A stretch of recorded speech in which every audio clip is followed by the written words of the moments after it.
Okay, yeah, now we should be live, I think. See how this goes. Yeah, pretty much so. I'm live streaming right now on my phone. Oh yeah, we are live. So anyways, everyone, welcome to the roast of WrestleMania 41 weekend.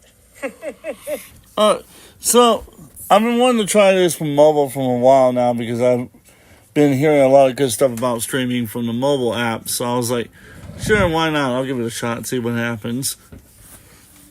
I understand.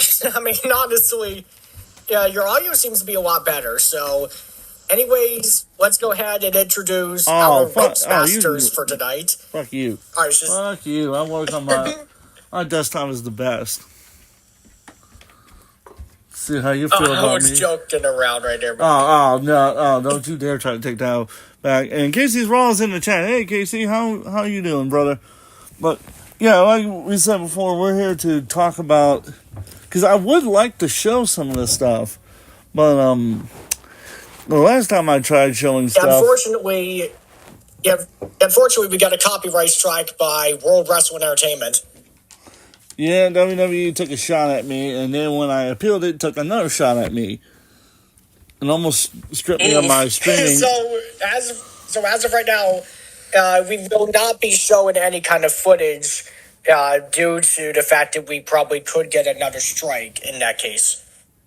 Oh yeah, we can get another strike so I'm with my good buddy over here. I don't think we want to piss off Triple H's lawyers. Oh, I don't think they're just Triple H's lawyers. But anyways. Yeah. Anyways, Casey and Halfway Fan, welcome into the chat right here. And I think if I recall, Ann Halfway's fan's real name is actually Jack or something. Not exactly certain, but maybe we should not dox our fans live. I'm just saying. Oh, sorry. I am sorry about that. Anyways. I'm just saying. And yes, let's go ahead and get the discussion right here. So, let's see. WrestleMania weekend. It certainly wasn't interesting. Oh, wait, what happened? Oh, I'm good. I'm just moving the camera around. Okay. So. And Halfway Fan confirmed it right there. So, anyways. Fucking doxing our fans. That's just fantastic. Anyways, to get back to it. So, WrestleMania 41. Oh my God, where do I start? Oh, yeah. Where do we start right here with the weekend? Since this is going to be like a longer stream and stuff like that. So, of course, we've talked about some of the independent stuff as well. I probably would say, in my opinion at least, there were some things that were certainly not that good that I probably could definitely roast. I mean, like for example, there was, I think, a local professional wrestling promotion called UPW. They were planning on doing a live stream on YouTube. Turns out, unfortunately, they didn't have the right equipment, mainly because they didn't have the right equipment, so they were going to be streaming from Facebook using portrait mode with low quality audio. Well, there's the first roast. I would say I really want to roast WWE because I learned a couple days ago, thanks to a wrestling channel I follow. I forget the name of him. I might go look him up while I'm talking about it. I found out that, of course, 8-Bit Eric's live streaming right when I'm live streaming. Why not, right? Yeah. He has incredible package. The Monday Night War going on right now. But anyhow, to get back to it, I was watching the video and Triple H made some interesting comments. And one of them was about how WWE fans should stop being critics. Just shut the fuck up and watch the show. Piss me off, will ya? Yeah, that's kind of odd, honestly. that is very odd behavior, and in my opinion, at least, I find them to be very hypocritical, considering the fact that they pretty much thrive off of the internet. Crossman Wrestling, that's the name of it. Because on the same one, he was talking about Roman Reigns supporting Donald Trump, and we're not going to get into that. Whatever he likes to do, that's what he wants to support. That's the reason why he's here in the United States and not in any other country. And that's all I'm going to say on that one. But in the video, like I said, he talks about that, and I'm like, and he pointed out a lot of good things. Like, hang on real quick. Hang on. Jack just said, what was it? Okay, hang on. And he just said, all right, you're going to mute me for capitalizing a sentence. Fuck the stream and LOL. Okay, hang on real quick, Jack. Regarding that mute right there, that was not from us. That was from the Streamlabs bot. Yeah, I keep forgetting that the Streamlabs bot is in there, and you have to be careful, otherwise you'll piss the damn thing off. In the meantime, while I work on that, that's not what I want. There we go. So, getting back to it. Forward. So, to get back to it, I'm outside. Hey, here comes Coldfire. Hey, Coldfire, how are you holding up? Hey, Coldfire, what's up? So, anyways, to kind of get back to the mess of. I'm gonna make it mad, Tim. I guess. Guess, but if you make it mad, your fault, you know? You know, if you get panned, it ain't my fault. Yeah, let me crank it down just a little bit. It's just a robot, you know? Let's see. I'm gonna turn off. Why do I have the paragraph protection? I don't need that. I like people to be able to actually text more than 5 words. Let's see. Oh, yeah. And then, let's see. And let's see. I'll turn that off for now. There you go. Oh, yeah. I think it was like, let's see, last night in particular. I mean, I know for certain we've talked about WrestleMania 41 Saturday, but in terms of Sunday, I probably would say there were a bunch of things that, in my opinion, were definitely good about night 2 compared to night 1. I don't know. I really don't know about that. Night 2 is okay. So night 1 starts off with like Oh yeah. Oh my god, Coldfire's an asshole. And I get back to it. Oh great. So we get back to it. The first night started off kind of and then it just kind of and then it kept getting and then we get to like the main event. But I should probably go match by match in my opinions of it. Yeah, the main event kind of saved it.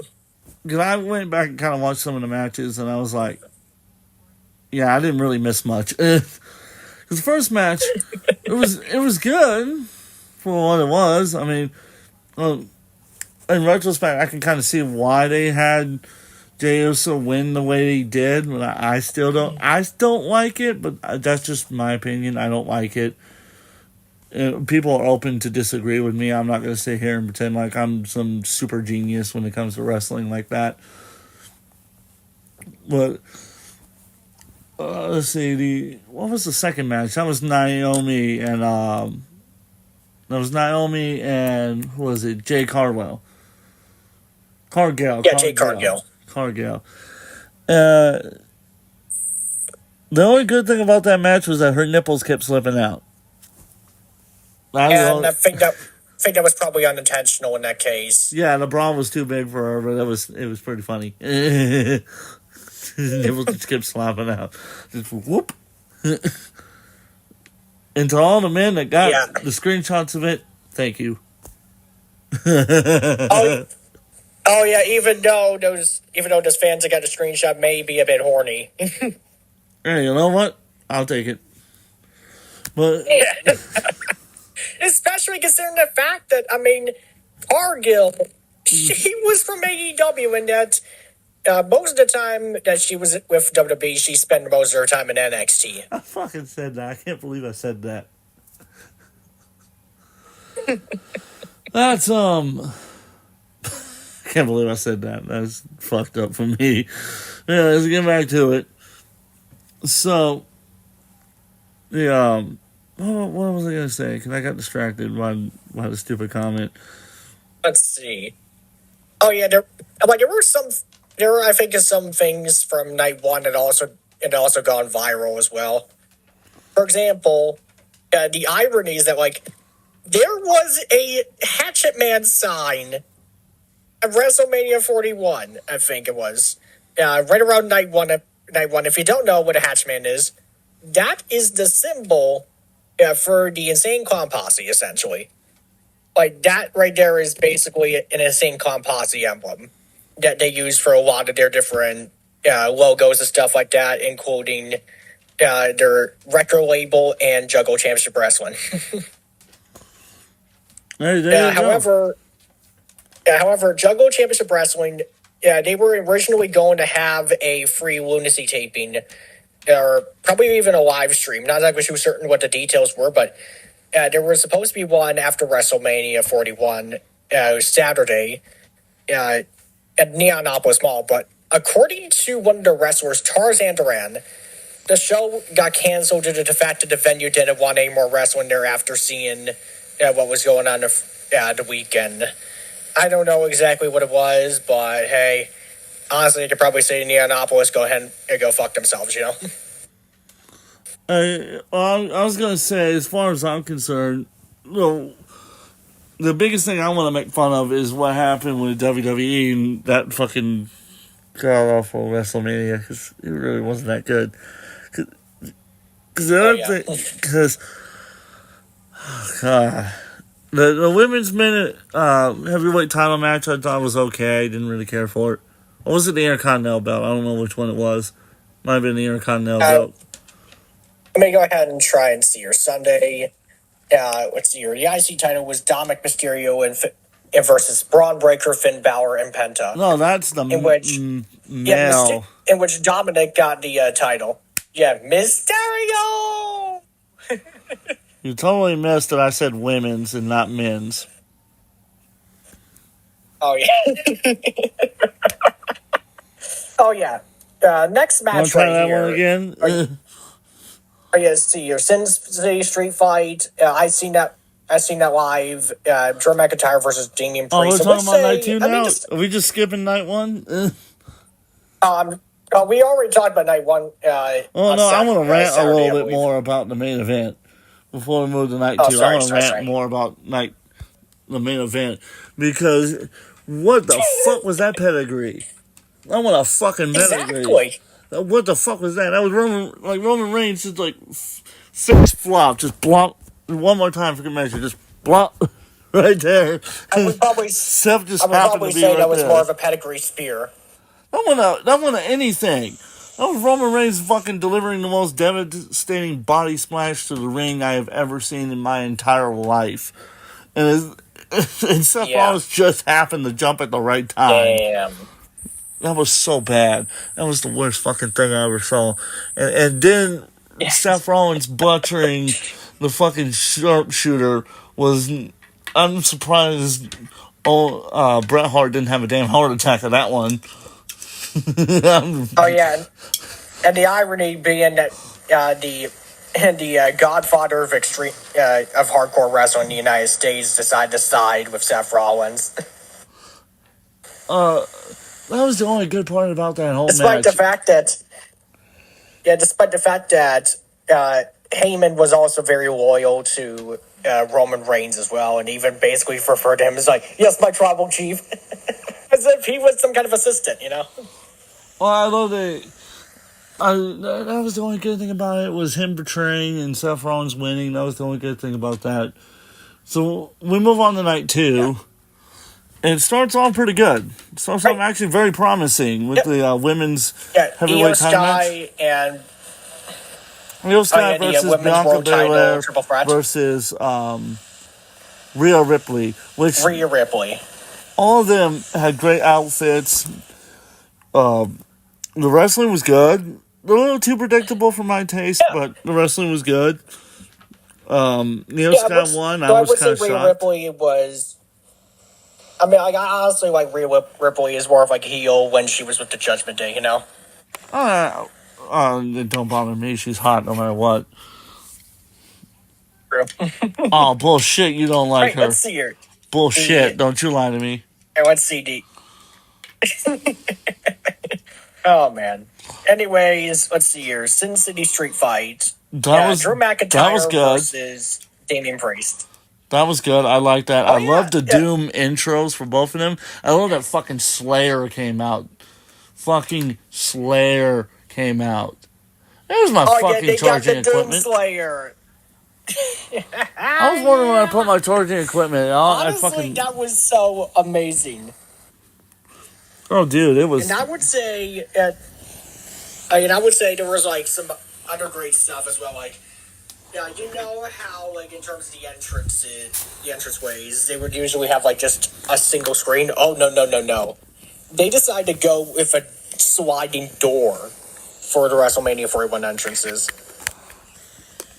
Oh, dude, it was fucking awesome.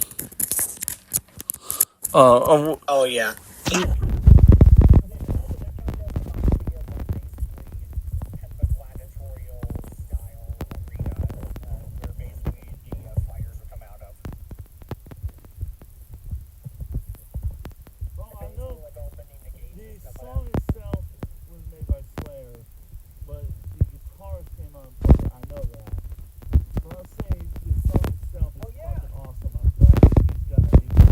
It's by Slayer.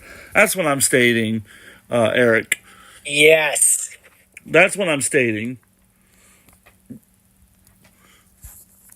So, to kind of get back to it, I'm trying to charge my phone. Fuck. Get on. Get loose. Oh, yeah, and to see a rock band performing live was actually rock band is a metal band. Get it right. It's a metal band. I know, but I mean, still fall under similar genres, you know. How dare you insult me? In that case in particular, I would say regarding Kerry Kane. Oh my gosh, he was great at the guitar. Dude, he was fucking fantastic. And yes, I'm doing mobile. I'm not doing my normal desktop because I'm experimenting with the mobile to see how well it work. Especially eventually, I'm going to get a new phone. And the Street Fight idea, oh man. Oh, I loved it. Like, I mean, honestly, a Street Fight was definitely a great idea for that match. That was perfect. I couldn't have asked for a better style setup for those two because that was beautiful. I think it was worth the 14 minutes. Oh yeah, that was probably one of the better matches of WrestleMania altogether. Was him and I especially loved the selfie that Drew took, and then the caption of it, "I'm still bored at work." I thought that was great. I'm loving the implementations with the drones and the social media technology with it. I'm enjoying that a lot. Drones are. Oh yeah, I mean the drones in that case in particular, they really have kind of improved the way that WWE's kind of done the production stuff like that. I was gonna say no. As far as what was it? As far as what was the next match? What was the fucking next match? Next match was the Intercontinental title Fatal 4-Way match. Fatal 4-Way. Yeah, between Braun Breaker, Finn Balor, Penta, and Dominic Mysterio. I figured Dominic was going to win. And that was really funny when they came running back to go celebrate the same way that Eddie Guerrero did. And someone got a screenshot of it. And on to the side was Finn Balor looking at him like, what the fuck? Well, Dominic had the greatest, most shit-eating grin on this look on his face as he came running back. Oh, yeah. I thought that was great. And honestly, despite the fact that Finn Balor was entering to the Demon theme, I seriously think that he probably could have done, the lights and stuff like that. The moment is and basically the lights just turned to white, you know? I mean, Oh, honestly, I think they picked the right person to win. And I want to talk a little bit more about Braun Breaker as well. But we'll discuss Monday Night Raw after we get through roasting WrestleMania. So the next match. Oh, yeah, because Randy Orton versus the TNA champion Joe Hendry. In my opinion, at least. That was a good match. I probably would say this was kind of a first, in my opinion, because we got a TNA contracted talent, or a wrestler, I should say, on WWE programming. Keep in mind, this was not a title match. That was not the first time, though. Royal Rumble, actually, Jay Carmel technically was the first, if we want to be technical, but if we really want to talk about title-wise, if we're talking title-wise, then technically Royal Rumble would be the first because Joe Hendry was in the Royal Rumble. He didn't survive very long, but he was in the Royal Rumble. Sorry, I was referring to a TNA contracted wrestler on WrestleMania, essentially, you know? Yeah, the first time a TNA wrestler has made their debut in WWE at WrestleMania, that was fucking awesome. Exactly. I mean, that was history making. And that was really funny. You got Randy Orton was RKO's him and turns around, destroying him. RKO's him, turns around, makes fun of his signature stance. Was fucking hysterical. Oh, yeah. I'm like, that was great. Oh yeah. Honestly, I was freaking out when Joe Hendry was coming out. I thought it was just somebody. I thought it was somebody else who was going to be doing. I thought it was going to be Matt,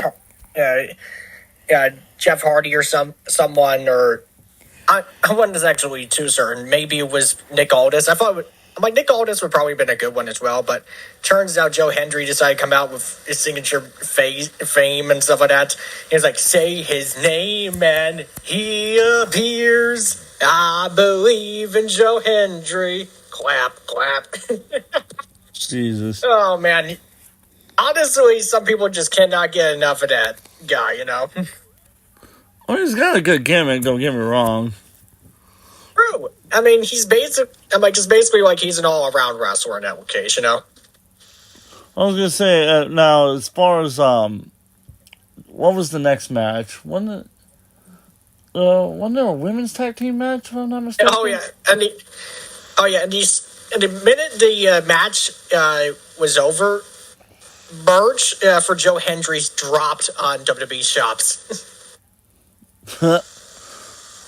I knew that eventually they were gonna work with each other to see. It was. I mean, TNA has been working with WWE for a while, honestly, mainly for their NXT brand, but they've been able to bring over some wrestlers into the main shows as well.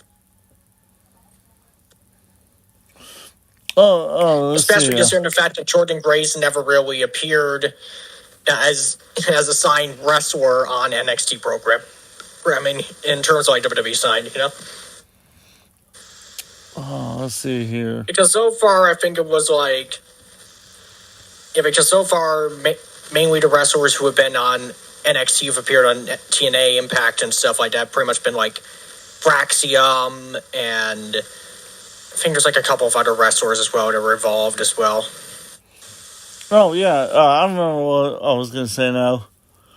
There is the women's tag team. Okay. That's what I was trying to talk about, which had Liv Morgan and Rachel Rodriguez versus Bayley and Lyra Valkyria.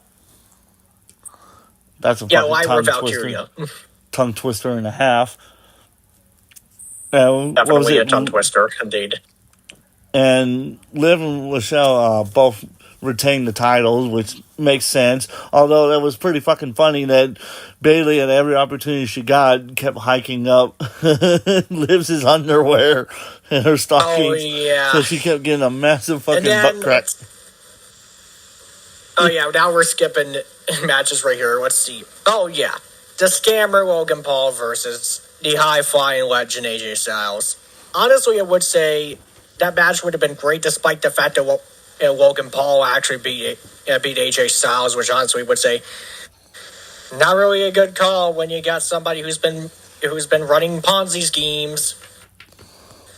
Look, they don't care at this point. I'm just going to tell you. They don't give a shit. They do not give a flying fuck. So I've Exactly. just, I mean, I've kind of just accepted that. Exactly. Yeah. I mean, I kind of wish that like AJ Styles would actually like get another title run as well, and possibly even a return to TNA at some point. But you know.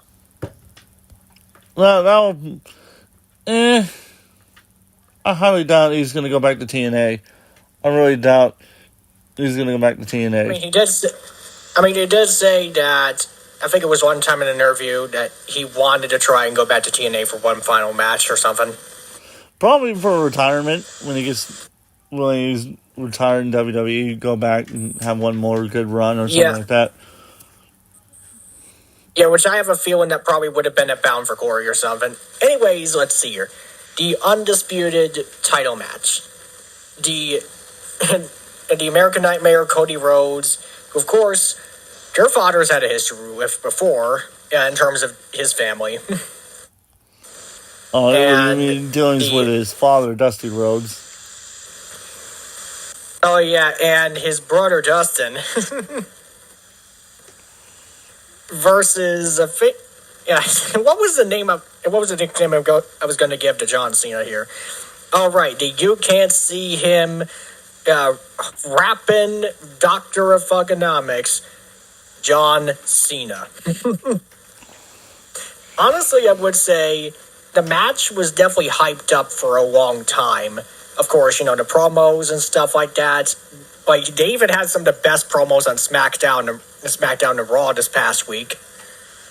And I would say that was certainly an interesting match. I mean, John Cena was turning heel and stuff like that. He also was doing like all that stuff, like he was going to ruin professional wrestling and stuff like that, yada, yada, yada. And, I mean, this is kind of odd considering the fact that he is in his final year as a wrestler. And I would say that match was actually not that bad. It was okay. It wasn't great. It wasn't the best match of the night, that's for certain. The finish, I kind of feel, is a little lackluster. And that's just because the movement was just a little... They moved just a little too slow. It kind of felt like they were, hyped up on weed before they went out to wrestle.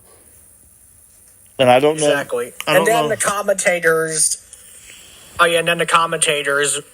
finally brought back the STFU. Oh, that was a good move. Oh yeah, I wish Travis Scott STFU instead of the STF. I'm not sure what they're probably bringing back next. The acid adjustment change that to the FU. No, that's going to stay the way it is. What was I going to say? I was going to say something, and I forgot. Oh yeah, Travis Scott. Yeah. Honestly, I'm not really a fan of Travis Scott that much as a rapper, I wish they had picked a different fucking WrestleMania theme song than the one they picked, because oh my fucking god, I wanted to shoot myself. Oh yeah, that theme was so annoying. Feed. I mean, even Pat McAfee even made fun of it. I like each time it played, I thought about shooting myself. Legitimately, yeah. I actually went to bed, got up, and it was still playing, and I went, "What the fuck?" Oh, great! Which honestly, in my opinion, at least, I'm not exactly certain what kind of alternate intro theme I probably would have gone for that, other than Fiend. No, I wouldn't have gone for that. You know what I've gone? Call back to an old school WrestleMania. WrestleMania was 17, My Way.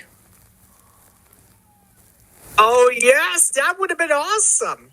I'm going to do things my way. Things my way. My way or the highway. Because that could have been a great fucking hype video if they'd used that for Cody Rhodes and John Cena as like a callback to Stone Cold and The Rock. Oh yeah, that would have been my way on the highway. yeah. Someday you will see things my way. Cause you never know. No, you never know. No, you never know. Oh, sorry for that. I mean, anyways, that would have actually worked for WrestleMania in my opinion. In WrestleMania 41, in my opinion, because it was like a big callback to The Rock and The Rock and Stone Cold feud, where basically, I think these were two wrestlers who were very iconic in a way. You know what we also forgot? We forgot that what? Stone Cold crashed the ATV. Oh yes, and he did it while drunk. That's fucking hysterical. Because WWE removed that from the clip. He crashed his ATV. And Pat McAfee was like, "You okay, Austin?" Oh no, Wade Barrett was like, "You okay, Austin?"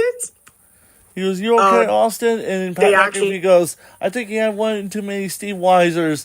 And then Michael Cole goes, "That's not an appropriate comment."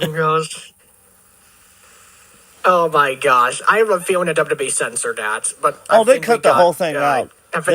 They cut the whole thing out, but the internet had already clipped it, and now it's become a meme. Yeah, yes. They already clipped it, so at this point, they're probably going to just add it to the replay on Peacock. No. Well, it's staying on the replay of the Peacock, but on YouTube they cut it. Oh, man. I'm like, that is the fucking funniest thing ever. Yeah, that is so funny. The meme right there for Stone Cold. And of course, it was mainly there just to announce the combined attendance rate. Yeah, and then throw a couple of hell yeahs. It was just meant to get the crowd back involved. That he was counting like 1, 2, 3, 4, 5, and then all of a sudden the commentator was like, "What?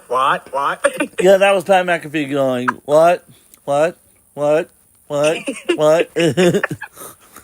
I'm like, as much as I'm not really a fan of Pat McAfee, one thing that he usually does in professional wrestling I like is being a really funny commentator. Dude, honestly, I love Pat McAfee. So many people hate him. Oh, yeah, I love him. McAfee was mainly more of like a sports commentator in a way, Well, he was a football player originally. Most people don't know that. He was a kicker. Yeah, he was in the Colts. Yep, he was a kicker for the Colts. And then after he left, he started his own show. Mostly because he had to medically retire. Yeah, has his own studio. And he started, because he wanted to learn how to wrestle, so he retired. And then after that, he did some in-ring matches and everything. But a lot more people loved him on commentary. And so that's why he's been on commentary since then. I mean, McAfee, of course, he kind of gone off to the commentary and stuff like that. I think that mainly was influenced from his time in ESPN, And he's still with ESPN to this day. I'm gonna say he's also getting sued too. Oh shit! So wonder what for? Oh, defamation. Yep. And sexual assault. I didn't know about the sexual assault stuff, but I knew about the defamation. Oh, yeah. So who did he sexually assault? Which I would have... Oh, apparently he sexually assaulted Shannon Sharp, who, let me go ahead and check on the articles right here. This is breaking news to me. So basically he was accused of sexual assault and battery in a $50 million civil lawsuit filed in Nevada on Sunday. Whoop! This Sunday? Not a good look for who I'm going to be calling Fuck Boy McAfee. Just kind of playing the bum-ass Corbin chant. Let's see here. Is he getting sued this? Oh, yeah, I gotta see this real quick. Let's see. I'm looking it up right now. I gotta see this. Oh, yeah, the lawsuit, I'm like, honestly, that was fucked up. And there was also, I believe there was a Paul Heyman interview as well, with McAfee, which I believe quoted a dig at Shannon Sharp after the sexual assault lawsuit, which was on a Pat McAfee show right around, I think it was right around earlier today, right? No, he didn't sexually assault. What it was is that he was talking about the college student that slept around, allegedly slept around, and come to find out that she didn't do it, and that's what, and that led to her getting harassed not only by the people in her school, but it led to a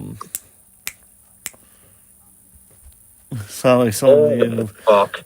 Oh my God, Coalfire, really? Damn. Hit Coalfire with the damn hammer. So, oh my gosh, I would say he's probably begging for it. I mean, there's a lot of people begging for my band hammer. What's your point? True. Still gonna get demonetized for that.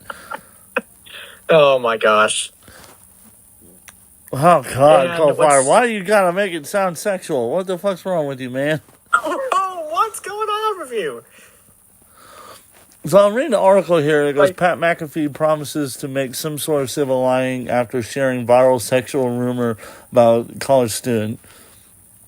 Quote, I don't want to add any more negativity as it was a talking place. We will try to figure out and make some sort of silver lining in a very terrible situation, McAfee said on Wednesday. ESPN host Pat McAfee has promised to make some sort of silver lining in a very terrible situation, blah, blah, blah, blah, after he amplified a sexual internet rumor about a university student of Mississippi that she says was false and it ruined her life. Quote, ruined her life. End quote. Pat McAfee and his after this show discussed a rumor trending online in February 26th episode about old Mississippi frat boy and his KD, which means Kappa Delta, girlfriend, citing the internet rumors. He told his listeners that dad had sex with his son's girlfriend. That's right. That's what it was. That she had cheated on her boyfriend with his dad. That was the story. Whoa. I remembered reading this on Twitter. That's why I was like, what the fuck, McAfee? Are you that retarded? It was the internet users had previously... The internet users tied the story to Mary Kate Cornett, 19 years old, and is a freshman in the University of Mississippi, who told NBC News this month that the rumor was untrue and has virtually triggered a landslide of harassment and insults that have, quote, practically ruined my life, end quote, she stated. McAfee appeared to touch on the issue during his live stream Big Night Alt show Wednesday night at the PPG Paints Arena in Pittsburgh. He addressed having previously been sued by former football star Brett Favre before he transitioned to addressing the controversy. It was, quote, I am cool with Brett, just like the current situation is happening where I have a lot of people saying that I should be sued. I want to say this. I never ever want to be a part of anything negative in anybody's life, end quote, McAfee said. Quote, I didn't want to add any more negativity than it was a talking place. We were trying to figure that out and make some sort of silver lining in this very terrible situation, quote, he continued.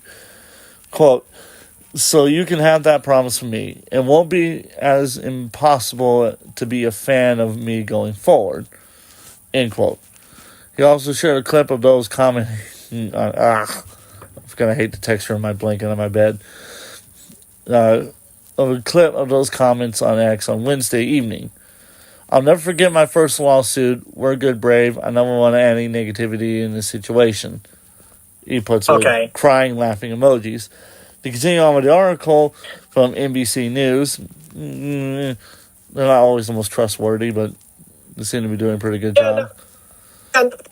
Yeah, not really, honestly, but at least in my opinion, sometimes they'll have like some stuff where they basically like check in with like both sides, stuff like that. They see both sides of the article. And Depends on the journalist, as to whether or not it's good or not. Is what I've noticed when NBC. Yeah, it really depends. You really got to be careful which journalist you pick. Well, anyways, he goes, he did not explicitly name Cornette. And yes, it is how it sounds. Oh, Cornette. Cornett. Cornette. Oh, man. So that's why I'm like, I know the name. I know the name sounds familiar, but no, Jim Cornette did not have a random daughter. She is not related to Jim Cornette in any way, to my knowledge. If she is, exactly, I feel even less bad for her then. Because I hate Jim Cornette. To be Cornette's son, so you're racist fuck. Yes, he is. He's also the world's biggest piece of trash. He's smart when it comes to the wrestling business. When it comes to everything else, he's dumber than a box of fucking USB pet rocks. And that's fucking saying something. Oh, yeah, especially the fact that he also slapped Santino Marella in the face while he was running OVW. Yep. Really fucking special, in my opinion. He was really special for him because the fact they would bite him years later in Detroit. Yeah, so the continuing article, he goes several ex-users, Twitter users, however, responded to the clip of the speech by calling McAfee to apologize to her. Cornette told NBC News that the scandal started as an anonymous rumor spread on Yik Yak, an anonymous messaging app used by some college students, which is a play on TikTok, if you didn't know. Then it started trending on Twitter X with hundreds, quote, end quote, of posts falsely identifying her as the person at the center of the rumor. The scandal only begotten when McAfee picked it up. She told NBC News that McAfee, quote, never once reached out to ask me if this was true or for me to give any sort of statement to him, end quote. To continue, she says, quote, I thought it was absolutely ridiculous that ESPN sports broadcaster would be talking about a 19-year-old girl's, in quotation marks, sexual scandal. That was completely false, quote, she added. Cornette's attorney, Monica Adam, said she believes that her client was the victim of cyberbullying. Cyberbullying? Seriously? And that there's grounds for a defamation case. Okay, now, well, there may be grounds for defamation. Really? Cyberbullying? Oh, my God. Oh, yeah. And, I mean, honestly, would say, speaking of the Cornette name, of course, Jim Cornette, in my opinion at least, I mean, he's known for being somewhat of a massive hypocrite. Especially considering the fact that he also hated stuff that made wrestling look stupid. Once booked himself to wrestle and lose to a guy in a Ninja Turtle suit. I never said he was the smartest person in the world. Well, anyways. Bro. But at least he knows how to make himself look like a complete ass. Even in the ring. Amen. He knows how to fucking pull that off. He's good at that, I'll give him that. Yeah, and the irony was that the wrestler he was facing was at August 19th, 1993 SMW house show. The wrestler, the Ninja Turtle wrestler, was named Cowabunga. That's right. Why am I not surprised? Yeah, and I'm guessing that was probably grounds for a lawsuit if this was in the major wrestling promotions. I have no idea, and I'm not touching that one. Gwinnett says she intends to take legal action against McAfee and ESPN. She goes, quote, having your life ruined by people who have no idea who you are is the worst feeling in the world, Cornette said. She goes on to say, it makes you feel so alone. It's a horrible experience, end quote. McAfee and her attorney did not immediately respond to a request for a comment in response to McAfee's comments Wednesday. Cornette's family has declined to comment since Thursday. And that's so far we know about the case. Okay. Anyways, let's see here. Let's see. Where were some of your stuff that was going down? Oh, yeah. Monday Night Raw. earlier on tonight. Let's see here. Yeah, let's talk about Monday Night Raw before we wrap this all up. Let's talk about Monday Night Raw because we did most of the roasting on part one of this. Yeah, we done most of the stuff as well. I think we could probably also throw in a couple of things from the indies as well. For example, there was this hilarious brawl between the Juggle Championship Wrestling, Game Changer Wrestling at the Clusterfuck Battle Royal. Sounds like a clusterfuck. But I want to say some good things have finally. Oh, sorry. I was going to say some good things have finally happened. One, John Cena gave one of the best fucking promos of his entire life on the post show, on the WrestleMania post show. Oh my God, I love that's a clickbait title. I'm not answering your question. Oh, you're from ESPN. You are a credit source. I expect a great question from you. He goes, well, we haven't seen you smile all night. Would you like to smile? Can you please smile for us for once? He goes, that's a stupid clickbait title. That was a dumb question. No. Next one. Just clickbait title, clickbait title. I was like, yes! Make fun of him! I was enjoying it. Oh, yeah, John Cena turning heel. That was certainly something that we needed in our lives. Oh, it's been one of the best decisions he has ever made in his wrestling career. Everybody hates it. Everybody hates my opinion of it, but I love it. I love that he's become a total fucking asshole. It is just, just perfect. Oh, yeah. Especially, in my opinion at least, one thing I think probably could have been changed, in my opinion, was maybe having The Rock and Travis Scott. Some kind of... You know what? Have The Rock forming a stable called Break a Wish. Now, I kind of wish the Rock had come out Monday night, like tonight. I wish he came. But, in retrospect, it made more sense that he didn't come WrestleMania, because then that would have just made the ending too predictable. Because they're like, well, now The Rock's out. We all know that John Cena's now going to win because The Rock's going to do something. Well, with Travis Scott, it's like, what the fuck is this piss ain't going to do? Well, he did enough to distract Cody Rhodes, and Cody Rhodes obviously lost because of that, so it worked. Well, even though he's a pissant, and a 5 foot fucking nothing, and I could literally just punch his ass from here to Timbuktu, all the way to Albuquerque. Hey, in terms of rappers who could wrestle, honestly, I would say Violent J is more trustworthy and more legitimate than him, you know? Bad Bunny, who's a piece of trash, can wrestle better than he can, and that's fucking saying something. But I hate that motherfucker, too.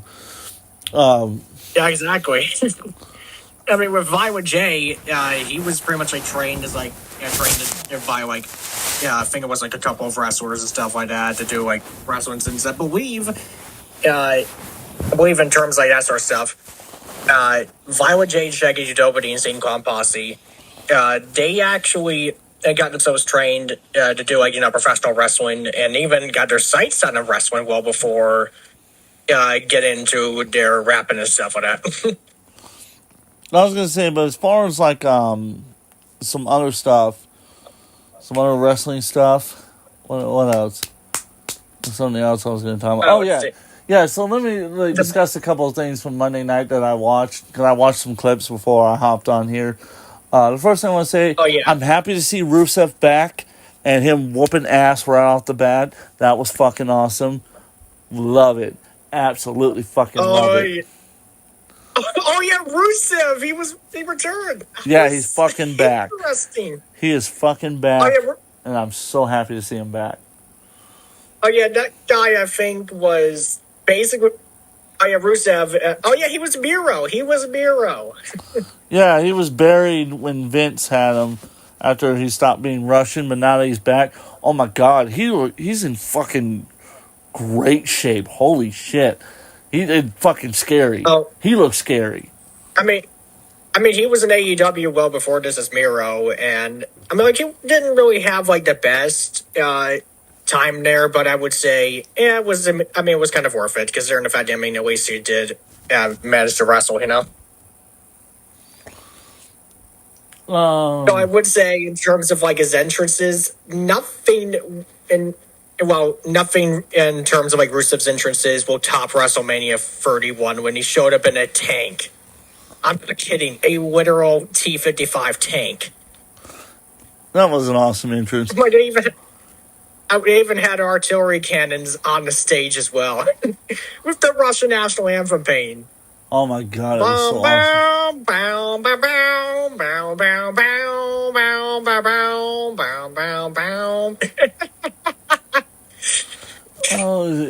As far as I got a funny story about the Russian national anthem, but I'll tell that in a moment. What was it? So I'm happy to see him back.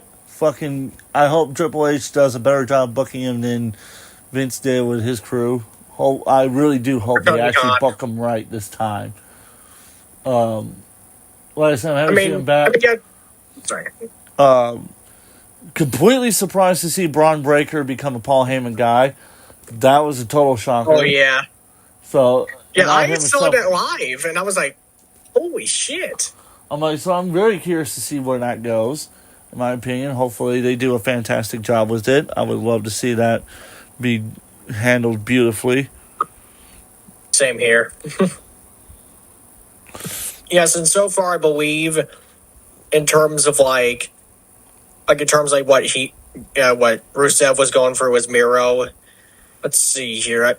He was on AEW for a few years, right around 2020 to like recently when he had his last match on the World's End pay-per-view in 2023. I was like, sure what happened there, but I think he was just getting sidelined to the independents until they can at least have his contract expire and he can just find another place to work. Well, I'm about to say, you don't have to worry about that. He's in WWE again, so there you go. Well, let's see. It's kind of the same way with like Bobby Lashley and Shelton Benjamin as well. Fair enough. Now, as far as like I said, Braun Breaker and Seth Rollins, that's an interesting tag team. I'm curious to see what they're going to go with that. I said, that totally came left field for me. Especially considering the fact that Braun Breaker is also a Steiner. So I'm really curious to see, like I said, what they'll do with that. And the final one, John Cena, and is once again cutting one of the best promos he's ever fucking cut. He's been on a fucking spree of cutting epic promos. Just on a spree. And this one is let's see. This one is it's hard to describe how good it is. It really hard. It's hard for me to describe it because this is just. Oh, it's no different than the other ones, and it's just great on how he cuts it. And I love that he's like, take a picture because you're gonna get the last true WWE champion, and then bam, here comes Randy Orton out of nowhere with an RKO. And I'm like, that's your main event for Backlash right there. Exactly, considering that Randy is going to be wrestling in his hometown right there as a face. No, honestly, I wish they got the 2023 version of his theme for his new entrance or something. Yeah. Oh, they revamped. Because in my opinion, you should definitely go ahead and take a good listen to. Oh, I've heard the revamp. Voices 2023. Oh yeah. I'll say I listened to it as soon as I learned that it had been revamped. But WWE doesn't feel like relicensing it, so just use the one they always have. I have a feeling if you're going to relicense it, it's probably going to be when Randy Orton turns heel. Or decides he wants a whole new theme or whatever. But which I would say his new theme definitely fits a heel version of his character. I was gonna say I really I kind of wish John Cena would either go back to like the Thugonomics or like pick a new version of his theme. Yeah, Yeah, like maybe like a metal version of his current theme, Not a metal version. Like the custom theme I played on the first live stream called "The Price of My Soul," something like Oh that. yeah. Something like that, I think would be great. I don't have any problems with him currently using the one he's using, but I think it would be really funny just to him to kind of piss people off by getting a new theme. Oh yeah. In Kind of, terms of the theme, I was referring to the one that Adam Massacre had. Yeah, I think it was on the Element Games, John Cena, WWE, YouTube stuff. Like when they were doing like the 2K. I kind of wish he would bring back Thugonomics though, like for one last time. Like, I don't joke. Definitely go ahead and try and give this one a listen because I think you might like it. Yeah, I might give it a listen after the live stream. Let's see what else. What else was on Raw that I was trying to think of? There was something. Oh yeah, the title change for the women's tag team title. Yeah, Judgment Day finally won the title back. Yeah, Judgment Day won it back. I thought that was great. Oh yeah, that was interesting, especially considering the fact that I believe they're going to be on NXT tomorrow night against Gigi Dolan and Tatum Paxley. The irony is that like their WWE is not doing not two, not three. Not one, not two, not three, not four, but 5 days in Vegas. How funny is that? Fuck. That's just brutal. That is just brutal. Oh, yeah. I mean, you would probably call that more of a residency in Vegas for a while, True. Especially considering the fact that, like, it's basically just a massive convention for them at this point when WrestleMania rolls into town. And now they got NXT with them, which is like, damn. Ooh. But, honestly, I definitely love that NXT is being brought on the road as well. Honestly, it's nice to see that WWE's doing a lot better than it has the last few years.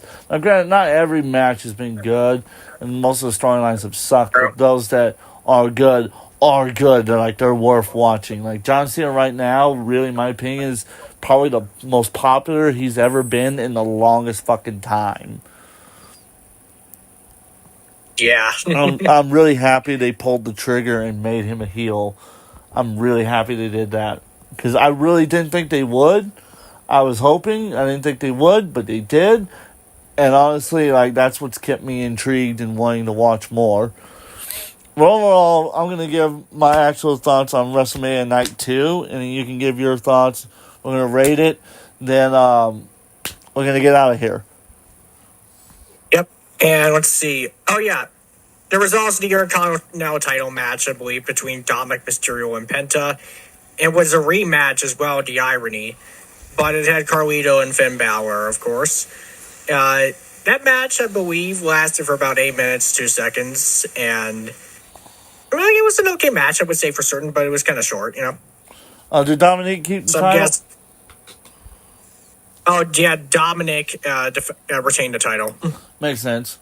What was the point of having him win it if he just immediately loses it again?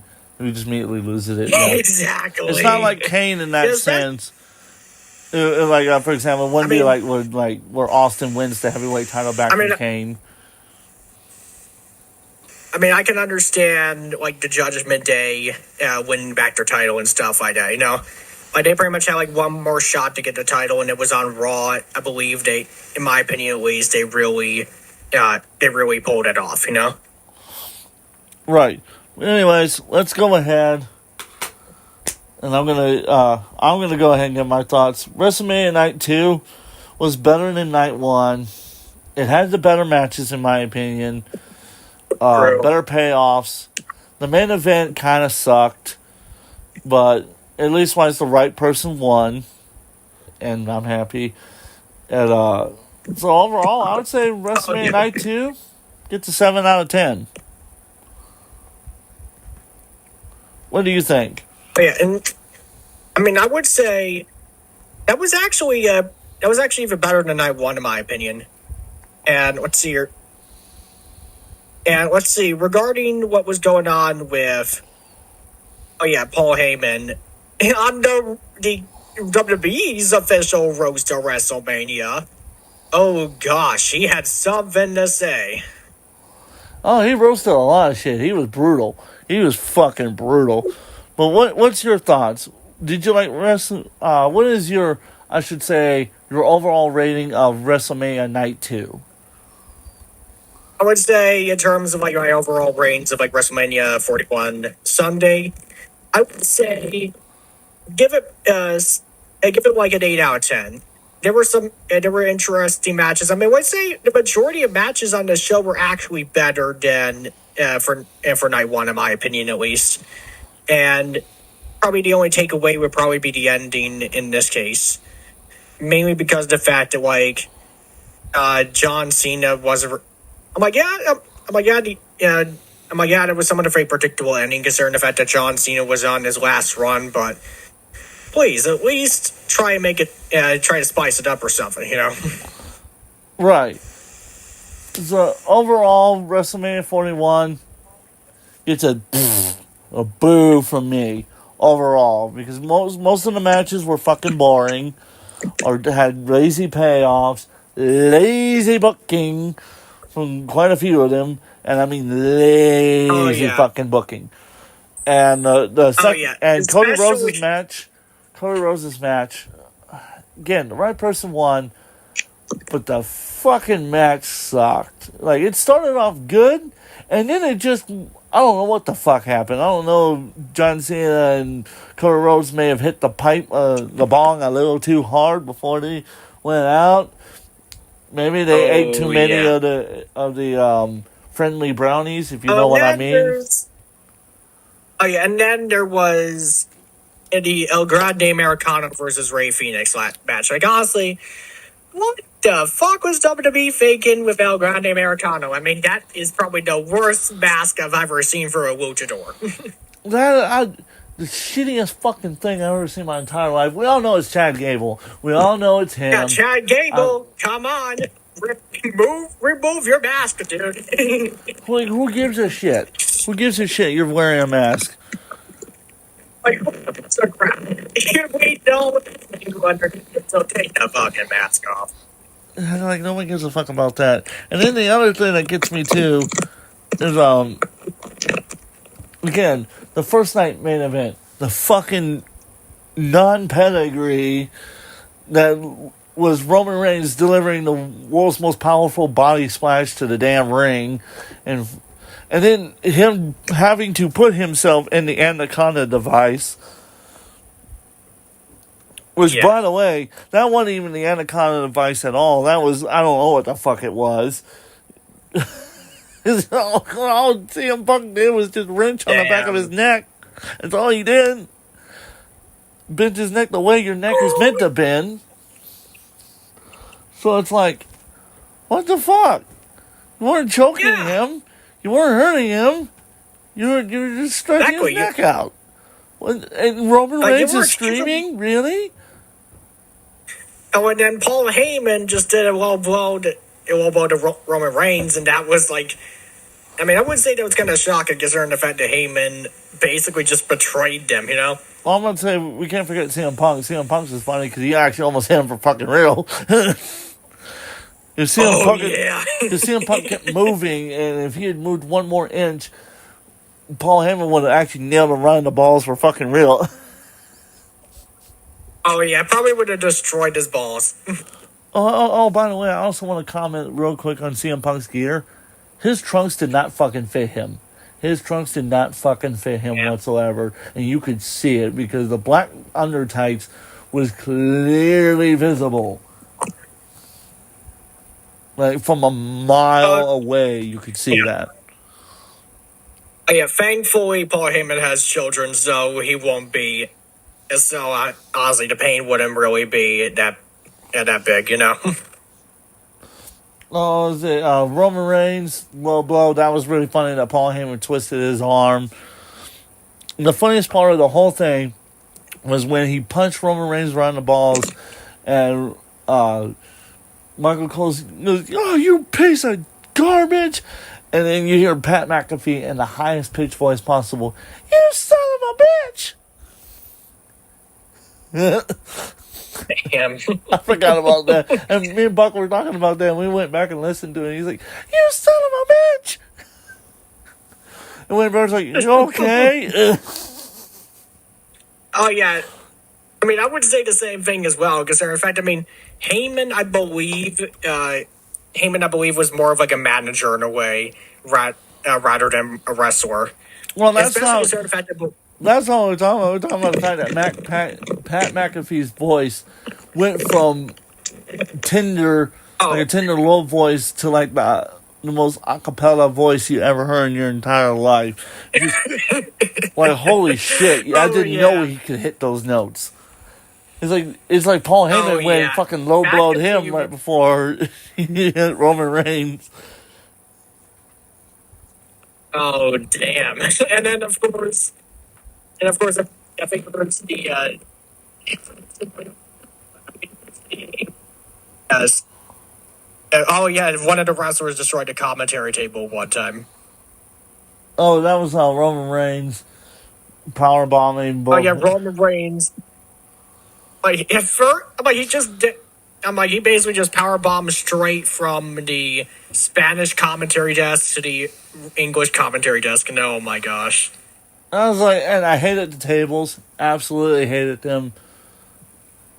I really did, because they didn't break apart like the traditional tables. They just kind of folded and flopped down. I was like, well, that's boring. Yeah, that's bullshit, honestly. And I mean, honestly, I get it. Yeah, they're trying to at least cut down the cost and everything. Yeah, cut down the cost and stuff like that, because you can't really have tables break in every single show. And I mean, the ringside stuff. I mean, if you don't want the commentary tables to break, at least put the commentary tables on the stage, or better yet, have them in the skybox. Nah, not skybox, because you want to see them. Well, what I would do is just not have the wrestlers put people to the table. The thing is, it's after a while now, it's become a trope that, in order to beat my opponent, I must put them to the table, do another finisher, and they still kick out. When it used to be, if you put your opponent to the table, that was fucking it. Unless you spent for example, let's say you put them to the table and now you're trying to get them into the ring, and because you've wasted most of your energy putting them to the table, you're struggling to get them in, and by the time you do get them into the ring, you go to get on top, you barely pin them, you barely cover them, and they manage to get a shoulder up. Like, they've had enough time to, in theory, recover. It's like... Oh, yeah, usually I think it's more like the Spanish commentary team that gets the full brunt of it. Absolutely. Oh, who just joined? Hey, Coldfire. That's not Fender, Coldfire. what's up? That's not Coldfire. Oh, yeah, sorry. All right, hang out real quick. Let's see, VC logs. Okay, Cosmos Mayflower joined in. What's going on? Hey, not much. I'm just chilling for a little. You got the roast of WrestleMania going. Yeah. Oh, God, what else? Yeah. What else? There was one other match I was trying to think of. Oh, there was something else I was trying to think of that I was going to talk about before I ended this live stream. What was it? Oh, yes, that's right. The 500 false finishes. I wish they would fucking quit with the 500 false finishes. Honestly, that's driving me nuts. Yeah. That, you hit it. I liked the days when your finisher was a finisher. That, when you got hit with it, you were done. That was it. It was game over. Not you get hit with it and you kick out at one. I'm like, because then what's the point of the finisher then? Am I wrong? Yeah, I'm like, you're not wrong. Like, what's the point of your signature move that's supposed to put your opponent down every single time if it's not effective? Exactly.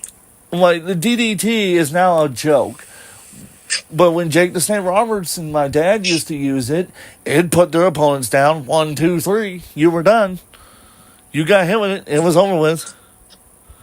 Yeah, go far if you want to join. Especially You a can. tornado DDT. Oh, no, I'm just talking about just a straight DDT. When Jake the Snake Roberts hit you with that DDT, that was it. You were done. It was over with. Exactly. I mean, a DDT is supposed to be like you're pretty much fucked, right? Yeah. The Tombstone Power Driver, when Taker used to hit it, boom, 1, you're done.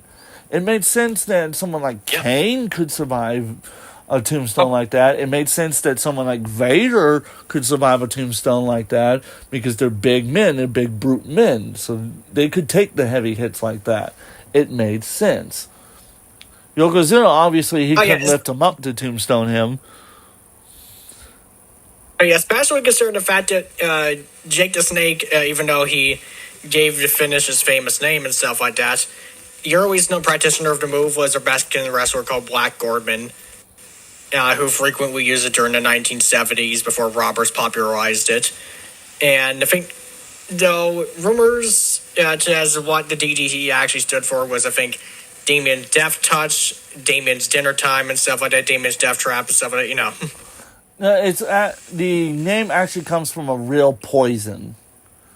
That the acronym is DDT.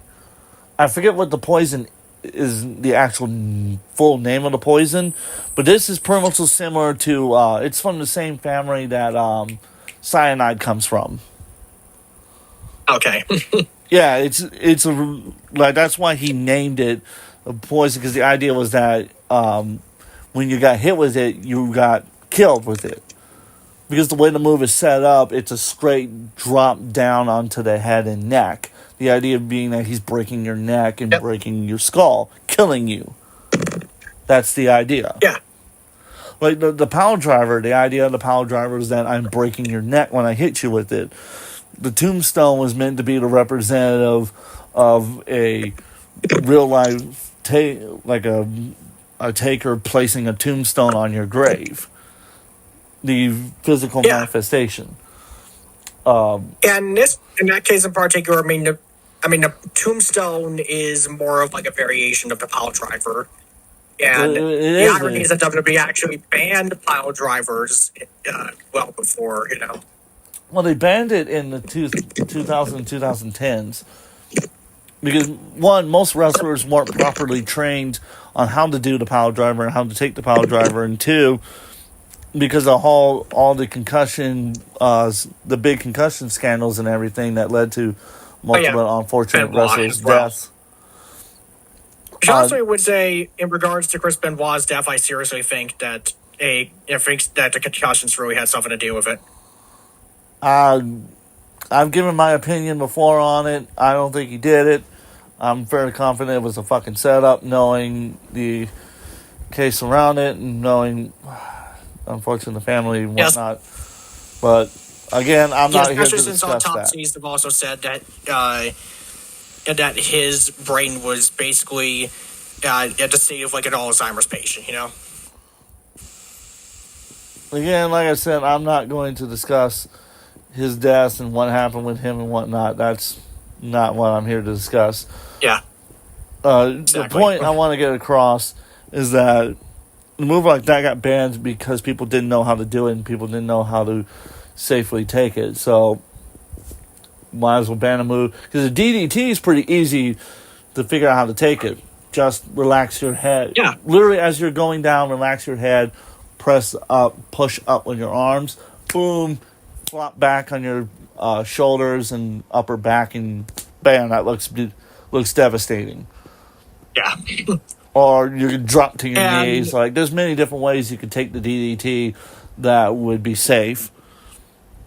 Exactly. And I mean, sorry. And I mean, to be honest here, I really think that a lot more wrestling schools should actually be teaching their students how to deal with moves like the DDT and the pile driver. really, especially the power driver and the power bomb. Those are the two that really need to be taught because a lot of people are very unfucking safe, especially with the damn power bomb. Oh my god, some of them I've seen made me go, "What the fuck?" Yeah, honestly, I'm actually surprised that a lot of wrestling schools haven't really taught how to deal with it as well. I mean, even WWE has really taught a lot of people how to deal with the power bomb and the power driver. Right. But anyways, I think we've discussed WrestleMania. It was overall, I give it, like I said, a boo out of a yay. It wasn't that good. Out of many different WrestleManias I've watched over the years, it was not one of the better ones. That's for certain. Exactly. So, let's see. Anyways, I believe it's pretty much going to be all of our thoughts here. So, we'll probably see you all after Backlash. Yeah, I'm planning on doing more of these live streams. Not necessarily in this kind of format, although this was kind of fun just to test to see how the mobile streams would work. But anyways, thank you everybody that showed up to the comments, showed up and came out, showed out your support. Make sure you drop a like, share, subscribe. And until next time, I will see you all at actually, the next drum cover, which is coming out tomorrow. And I might do a weekly. I might make fun of Phil and steal his show ideas, Smart Guys or whatever. Call it something actually a little bit better. Anyways, I'm probably going to make wrestling more of a weekly thing because honestly, I enjoy talking about wrestling. But anyhow, until next time, this is AJ Timms and on right here, your roast masters for the roast of WrestleMania 41 weekend. Signing off. See you all next time.